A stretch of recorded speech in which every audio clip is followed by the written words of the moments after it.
নমস্কাৰ ধুনীয়া ৰিলছ আপোনালোকৰ বাবে এইযোৰ হ'ব য়েল্লো কটন নুনি খুবেই ধুনীয়া যোৰা এই কটন নুনি যোৰা ৰেডি টু ৱেৰ কৰি ল'ব পাৰিব 2250 টকা এখন হ'ব মেখেলাখন আৰু এইকেইটা হ'ব সাইড পটি 2250 টকা ধুনীয়াকৈ ল'ব পাৰিব আৰু এইযোৰ হ'ব হোৱাইটত কটন নুনি মেহেন্দি গ্ৰীণ আৰু গোল্ডেন গুণাত বুটা কৰি খুবেই ধুনীয়াকৈ বনোৱা হৈছে এখন হ'ব মেখেলাখন আৰু ইয়াৰ সাইড পটি এনেকৈ থাকিব 2250 টকা ধুনীয়াকৈ ৰেডি টু ৱেৰ ল'ব পাৰিব এইযোৰ হ'ব খুবেই ধুনীয়া ইয়াতে সিলভাৰ গুণা আৰু ইয়েলো ৱৰ্কত ধুনীয়াকৈ কৰা হৈছে এখন হ'ব মেখেলাখন এইযোৰ ল'ব পাৰিব 2250 টকা ৰেডি টু ৱেৰ কৰি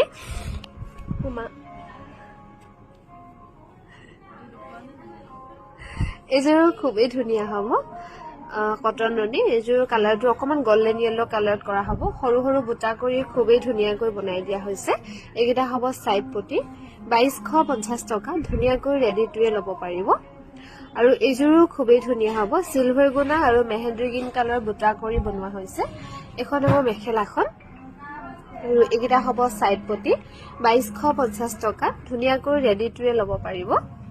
এইযোৰো খুবেই ধুনীয়া হ'ব কটন নুনি যোৰা ৰেডি টু ৱেৰ কৰি থোৱা আছে ধুনীয়াকৈ 2250 টকাত ল'ব পাৰিব এখন মেখেলাখন হ'ব 2250 টকাত ল'ব পাৰিব আৰু এইযোৰ হ'ব ডাৰ্ক কফি গোল্ডেন গুণা আৰু মেহেন্দি গ্ৰীণ